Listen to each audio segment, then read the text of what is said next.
Other formalities is to be complied in a certain cases, मैंने आपको बता दिया। कॉन्ट्रैक्ट ऑफ इंश्योरेंस होता है वो रिटर्न में होना चाहिए कॉन्ट्रैक्ट इंश्योरेंस एक्ट के हिसाब से। तो अगर इंडियन कॉन्ट्रैक्ट एक्ट में ये नेसेसरी भी नहीं है कि रिटर्न में होना चाहिए, लेकिन कॉन्ट्रैक्ट एक्ट में नेसेसरी है, तो इसमें हम कॉन्ट्रैक्ट एक्ट की बात मानते हुए इसे नेसेसरी में रिटर्न में करेंगे। एक बार हम इसकी भी डेफिनेशन पढ़ लेते हैं, स्टेटमेंट क्या लिखी हुई है। The contract may be in written और spoken according to Indian contract act. Contract oral भी हो सकता है, रिटर्न भी हो सकता है। As to legal effect there is no difference between written contract and contract made by word. अगर मैं आपसे वर्ड में कॉन्ट्रैक्ट कर रहा हूँ या रिटर्न में कॉन्ट्रैक्ट कर रहा हूँ, तो according to Indian contract act दोनों में कोई डिफरेंस नहीं है। But in the interest of the parties the contract must be in written. अगर पार्टी चाहती है, मैं चाहता हूँ या आप चाहते हो कि कॉन्ट्रैक्ट रिटर्न में हो, तो वो रिटर्न में होना चाहिए। In case of certain contract, कुछ कॉन्ट्रैक्ट में some other formality has to be complied to make the agreement legally enforce. जो एग्रीमेंट होता है किसी और केसेस में, उसे लीगली इन्फोर्स करने के लिए जो है हमें उस लॉ की या कोई और फॉर्मेलिटीज़ भी कंप्लाइट करनी पड़ती है। एग्जांपल पढ़ते हैं। Contract of insurance is not valid acceptance except as a right written contract. Contract of insurance written contract को छोड़ के किसी और तरह से वैलिड नहीं है। इसका मतलब कॉन्ट्रैक्ट ऑफ इंश्योरेंस सिर्फ रिटर्न में होना चाहिए। आप खुद पढ़ेंगे ये वाला आगे का डेफिनेशन। और अब हम पढ़ते हैं certainty of meaning. Agreement must be certain not वेग और इनडिफाइंड डेफिनेट। ठीक है, इसका मतलब एग्रीमेंट जो होना चाहिए वो सर्टेन होना चाहिए, पता होना चाहिए, डिफाइंड होना चाहिए कि क्या करना है, कैसे करना है। देखो, आप हो ऑयल के डीलर, आप हो तेल बेचते हो, बहुत सारा तेल, आप कई सारे तरह के तेल बेचते हो, मान लेते हैं 10 तरह के तेल बेचते हो आप। ठीक है, मैं आपके पास आया, मैंने कहा आप मुझे 100 लीटर तेल दे दो, तो इसमें मेरी सर्टेनिटी ऑफ मीनिंग है ही नहीं। आप बोलोगे भाई कौन सा तेल देना है, कब देना है। बेसिकली आप सबसे मेन इंपॉर्टेंट क्वेश्चन पूछोगे कौन सा तेल देना है। ठीक है, तो ये हो गया सर्टेनिटी ऑफ मीनिंग। हाँ, अगर आप सिर्फ एक ही तेल में डील करते हैं और मैं आपको कहता 10 किलो देना है, तो उस केस में सर्टेनिटी ऑफ मीनिंग नहीं लगती। क्यों? क्योंकि आप एक ही में करते हो डील और मुझे वही एक लेने के लिए मैं आपके पास आया हूँगा। ठीक है। पॉसिबिलिटी टू परफॉर्म, जो कॉन्ट्रैक्ट होना चाहिए उसमें जो ऑब्लिगेशन कंसिड्रेशन होना चाहिए, पॉसिबिलिटी टू परफॉर्म होनी चाहिए। ठीक है, कैपेबल होनी चाहिए परफॉर्मेंस के लिए, इम्पॉसिबल नहीं होनी चाहिए। जैसे कि मैं आपको कहूँगा कि आप मुझे इतने पैसे दो, मैं आपको जादू से यहाँ पहुँचा दूँगा, वहाँ पहुँचा दूँगा, ये पॉसिबल नहीं है परफॉर्मेंस के लायक। मैं आपको ये कहूँगा कि हाँ आप मुझे पैसे दो, मैं आपकी ट्रेन की टिकट बुक करा दूँगा जहाँ आपको जाना है, ये पॉसिबल है। ठीक है, तो पॉसिबिलिटी टू परफॉर्म होना चाहिए।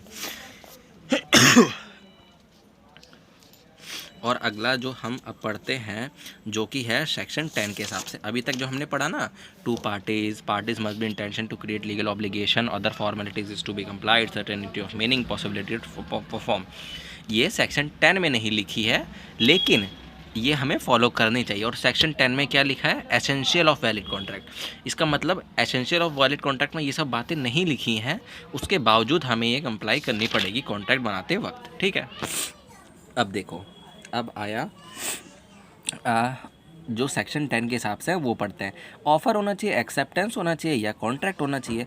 देखो, ऑफ़र और एक्सेप्टेंस जब मिलते हैं तो एग्रीमेंट बनता है, तो वही तभी इसके बीच में और लिखा है। और का मतलब या तो ऑफ़र और एक्सेप्टेंस हो या एग्रीमेंट हो। अगर यहाँ पे एंड लिखा रहता है तो हम बोलते ऑफ़र भी होना चाहिए, एक्सेप्टेंस भी होना चाहिए और साथ साथ एग्रीमेंट भी होना चाहिए। ये सब चीज़ें होनी चाहिए। ठीक है,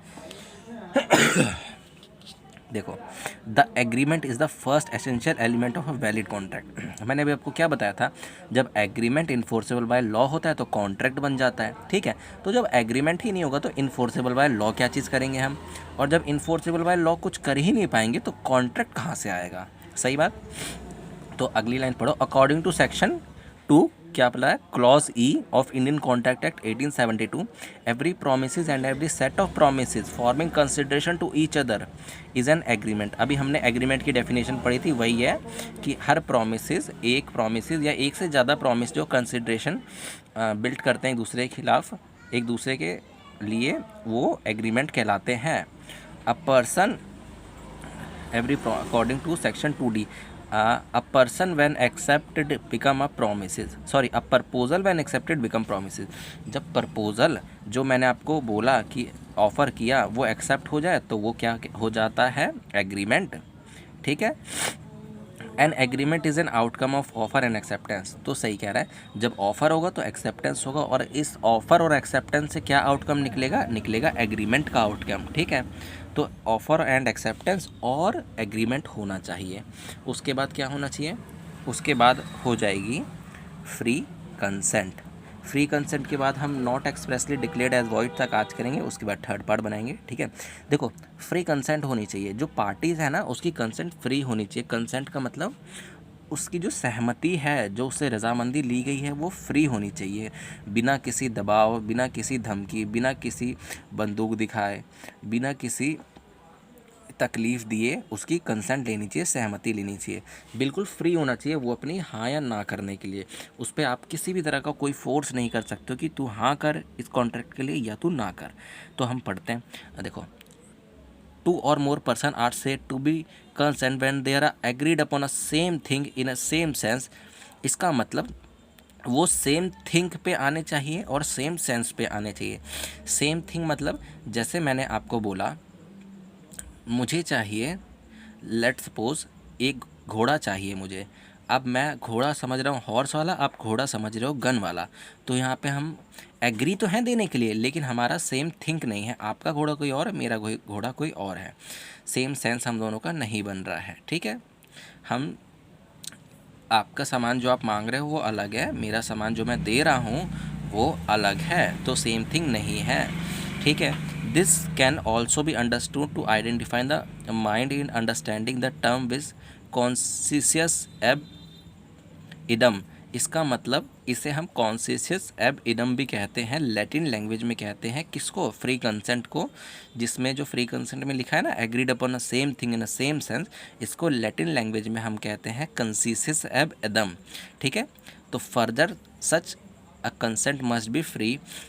कंसेंट फ्री होना चाहिए। Consent would be consider as free consent. It is not taken by caused by coercion and influence fraud misrepresentation mistake. जो हमारा फ्री कंसेंट है वो हम जब ही मानेंगे जब उसमें ना तो कोवर्जन प्रेजेंट हो, ना अंडू इन्फ्लुएंस प्रेजेंट हो, ना फ्रॉड प्रेजेंट हो, ना मिसरिप्रेजेंटेशन प्रेजेंट हो, ना मिस्टेक प्रेजेंट हो। आगे हम ये सब चीज़ पढ़ेंगे, फिलहाल आप ये याद कर लेना।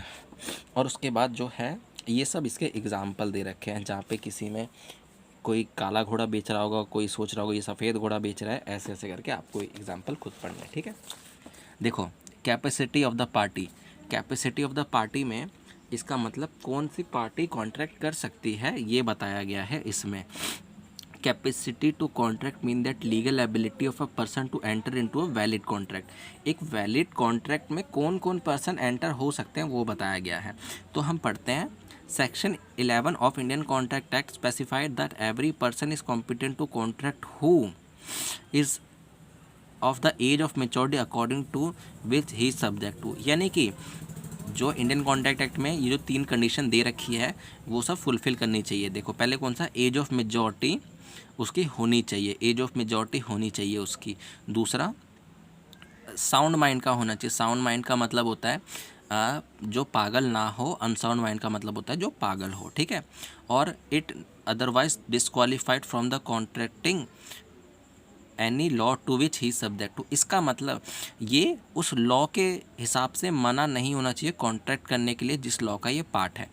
मैं इंश्योरेंस करवा रहा हूँ और मैं उसके लिए वैलिड ही नहीं हूँ, मैं उसके लिए क्वालिफाई ही नहीं करता इंश्योरेंस के लिए, इंश्योरेंस करवाने के लिए, तो यहाँ मुझे इंश्योरेंस एक्ट मना कर देगा। अगर मैं कॉन्ट्रैक्ट कर रहा हूँ और मेरे को कॉन्ट्रैक्ट एक्ट ही डिस्क्वालीफाई कर रहा है तो यहाँ पे मेरे को कॉन्ट्रैक्ट एक्ट मना कर देगा।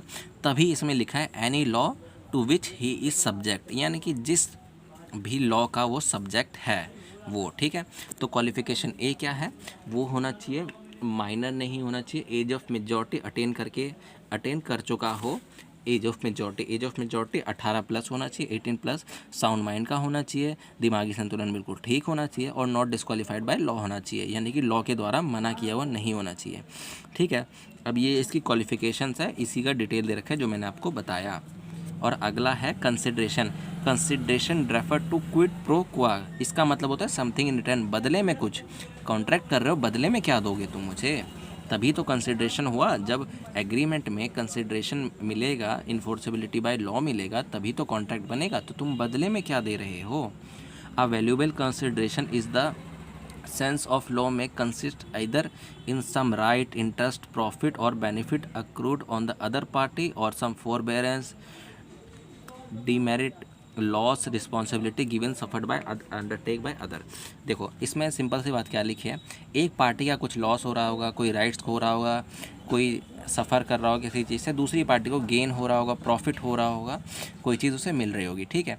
तो आप सेलर हो, मैं बायर हूँ, आप अपनी कार बेच रहे हो, आपके पास आपको क्या कार का लॉस होगा, आपसे कार जा रही है, मेरे को कार मिल रही है, मेरे इंटरेस्ट में कार आ रही है, वही इसमें लिखा है कुछ इस तरह, ठीक है।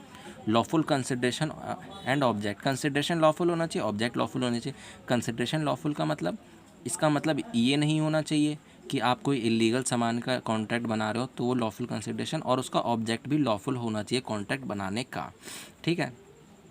देखो अब आते हैं हम not expressly declare to be void. एक ऐसा एग्रीमेंट जिसको लॉ ही मना कर रही है कि तुम ये नहीं कर सकते हो, तो आप कैसे कर सकते हो? चाइल्ड स्मगलिंग हो गया, किडनैपिंग हो गया, तो इन सबको लॉ मना करती है, तो इस सब को आप नहीं कर सकते। The agreement enter into must not be which law declare to be either illegal और वॉइड, जिसको लॉ इलीगल और वॉइड बता रहे हो उसको आप नहीं कर सकते। तो ये हमने पढ़ लिया सेक्शन 10, और सेक्शन 10 में जो नहीं आता लेकिन एसेंशियल एलिमेंट होता है, type of contract, next video में।